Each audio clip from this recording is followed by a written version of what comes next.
The lawyer's office smelled like old books and expensive wood polish. The kind of place where money gets divided and families fall apart. I sat in the back row of leather chairs, hands folded, while my father's attorney cleared his throat and opened the blue folder containing Dad's last will and testament. My older brother Marcus sat front and center. Designer suit. Rolex catching the light. My sister Caroline sat next to him. Perfectly composed.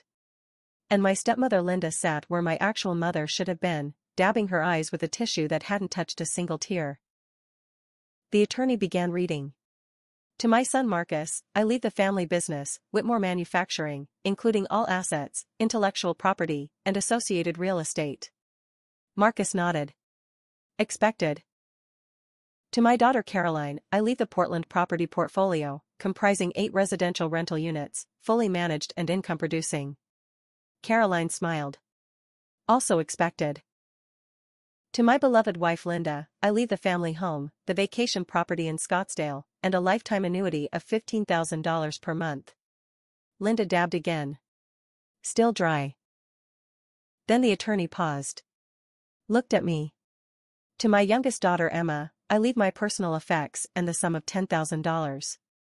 The room was silent. $10,000. While my brother got a $40 million manufacturing company. While my sister got a $6 million real estate portfolio. While Linda got properties and an annuity. I got 10 grand. Marcus turned to look at me. Dad was always fair, wasn't he? Caroline added, at least he left you something. I smiled. Not big. Just enough. Is that everything? Linda asked. Not quite, the attorney said. There is one additional clause. Clause 7. It pertains to the distribution structure and names Emma as the trustee and administrator of the Whitmore Family Trust. The room went very still. What trust? Marcus asked. The attorney slid a document across the table. The trust your father established in 2019. All inheritance distributions, the business, the properties, the annuity, are held in trust and released to beneficiaries at the discretion of the appointed trustee. That trustee is Emma. I watched my brother's face go from confused to pale. That's insane, he said. Why would Dad do that? The attorney looked at me.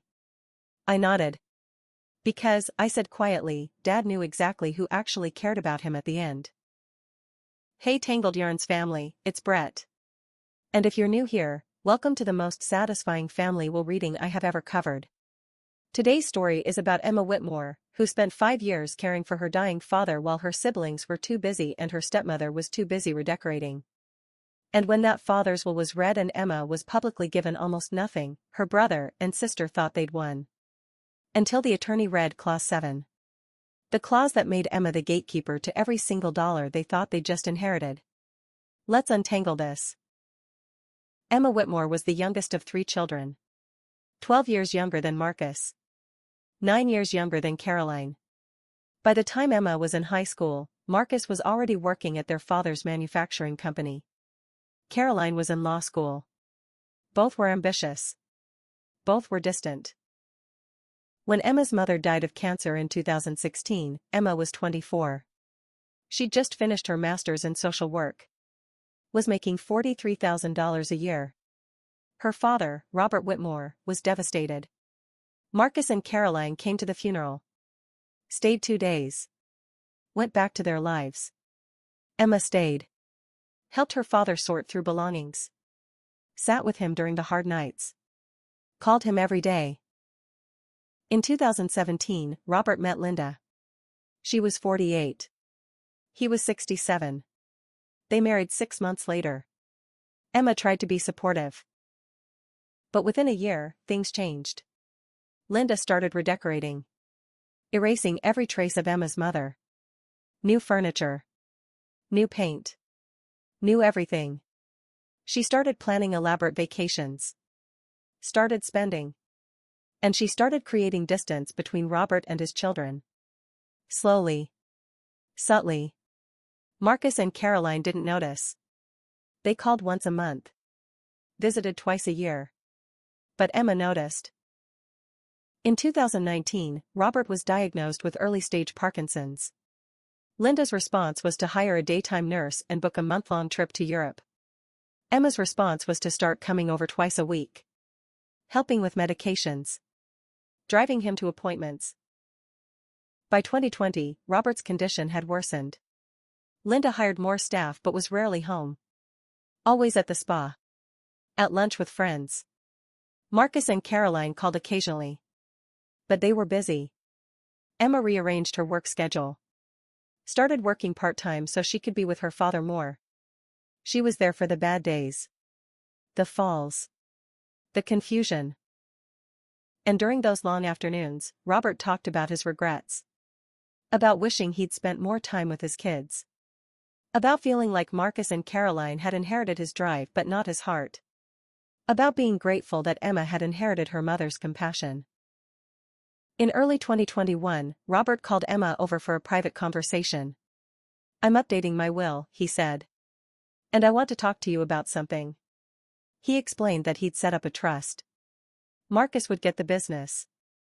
Caroline would get the properties. Linda would get the house and an annuity. "But here's the thing," Robert said. "I don't trust Linda. And I don't trust your brother and sister to do right by this family once I'm gone." "What do you mean?" "Linda married me for money. Marcus loves the business more than he ever loved me. And Caroline calls twice a year and thinks that's enough. You're the only one who's been here.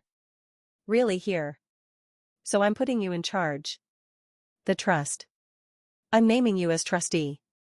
Everything I leave them will be held in trust, and you'll control the distributions." Emma stared at him. "Dad, they'll hate me." "They'll hate you anyway. At least this way, you'll have the power to make sure they don't waste everything or cut you out. This isn't about money, Emma. This is about making sure you're protected. And making sure the people who actually showed up get to decide how things go." The trust was set up. The will was updated. Emma was named trustee. And Robert made one request: "Don't tell them until after I'm gone." Robert died in October 2023. Peacefully. At home. With Emma holding his hand. Linda had been at a resort in Palm Springs. Marcus and Caroline flew in the next day. The funeral was large. Linda played the grieving widow. Marcus and Caroline played the devoted children. Emma sat quietly in the back. 2 weeks later, the will reading was scheduled. When the attorney read out the distributions, Marcus looked satisfied. Caroline looked pleased. Linda looked relieved. And when he read Emma's portion, $10,000, Marcus actually smirked. That's when the attorney read Clause 7. The room exploded. "This is bullshit," Marcus said. "Emma doesn't know anything about running a business." "I'm not running your business," Emma said calmly. "I'm administrating the trust that controls your access to it." "What does that even mean?" The attorney stepped in. "It means that while you are the beneficiary of Whitmore Manufacturing, the business itself is held in trust. Emma, as trustee, has the authority to approve or deny distributions, set conditions for access, and modify terms as she sees fit. So she can just take it away? She can refuse to release it if she determines you're not meeting the trust's stated purpose." Caroline turned to Emma. "You planned this. You manipulated him." "I took care of him," Emma said. "For 5 years. While you visited twice a year. I have a career." "So do I. I went part-time so I could be there." Linda stood up. "I'm going to contest this." "You can try," the attorney said. "But the trust was established 4 years ago when Robert was in full mental capacity.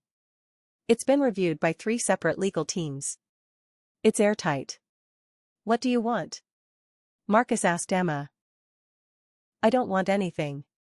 Except for you to understand that Dad didn't leave me out of the will. He left me in charge of it."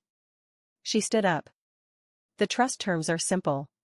You get access to your inheritances as long as you meet the conditions Dad set. Those include maintaining family relationships, contributing to charitable work in Mom's name, and not contesting the trust. If you fight this, you lose everything. If you work with me, you get what Dad wanted you to have."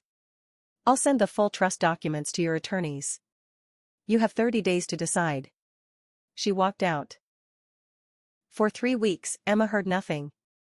Then Marcus's attorney called. He wanted to negotiate.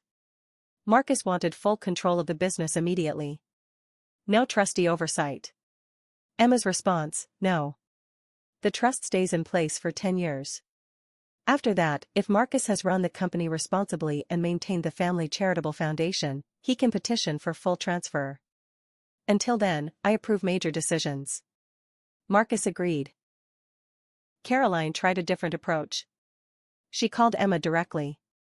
Emma, I know we haven't been close. But can't we work this out? We can, Emma said. The properties are yours. But the trust requires that 20% of rental income goes into a scholarship fund in Mom's name.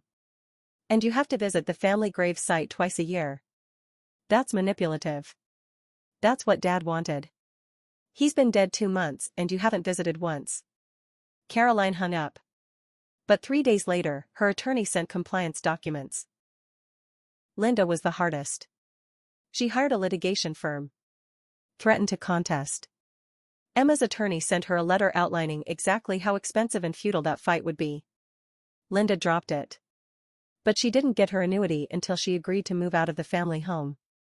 That property was being converted into a community center in Emma's mother's name. By mid-2024, all 3 beneficiaries were in compliance. Marcus ran the business. Reported quarterly to Emma.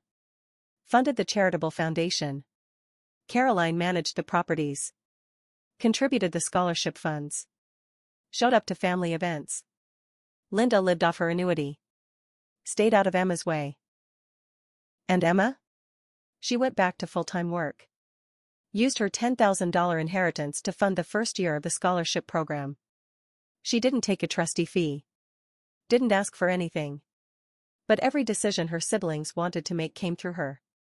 And for the first time in her life, they had to actually listen to her. In late 2024, Marcus called Emma. Not his attorney. Him. I wanted to say something.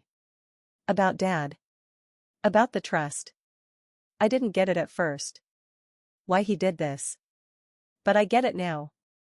You were there. We weren't. Yeah, Emma said. I'm sorry I wasn't there more. It wasn't much. But it was something. By 2025, the family relationships had shifted. Not perfect. Not healed. But present. Accountable. Because for the first time, Emma wasn't the youngest. The afterthought. She was the one with the power. And she'd earned it by showing up. Let's talk about what actually happened here. This story isn't really about a trust. It's about visibility and value. For years, Emma was invisible to her family. She wasn't building a business. Wasn't acquiring properties. She was just there. Doing the quiet work of caring for a dying parent. Marcus and Caroline thought that made her less than. But Robert saw differently. He saw who answered the phone. Who showed up on the hard days. Who rearranged their life to make sure he wasn't alone. And he made sure that person had the power to decide what happened to his legacy. Emma didn't get the money. But she got something more important. The authority to make sure her family couldn't ignore her anymore. Every decision. Every distribution. Every request. They had to come to her. And that shift, from invisible to indispensable, is more valuable than any inheritance. Alright, Tangled Yarns family, your turn. Have you ever been the one who showed up for a parent or family member while everyone else was too busy? Or have you seen a will or trust that perfectly captured who actually cared versus who just showed up when it mattered? Drop your stories below. Because family dynamics and inheritance bring out the truth in people. If this one hit home, hit that like button. Subscribe for new stories every single day. And remember, being in the will isn't the same as being in control. And sometimes, the person who gets the least money gets the most power. I'm Brett. This is Tangled Yarns. And that yarn? Officially untangled. See you tomorrow.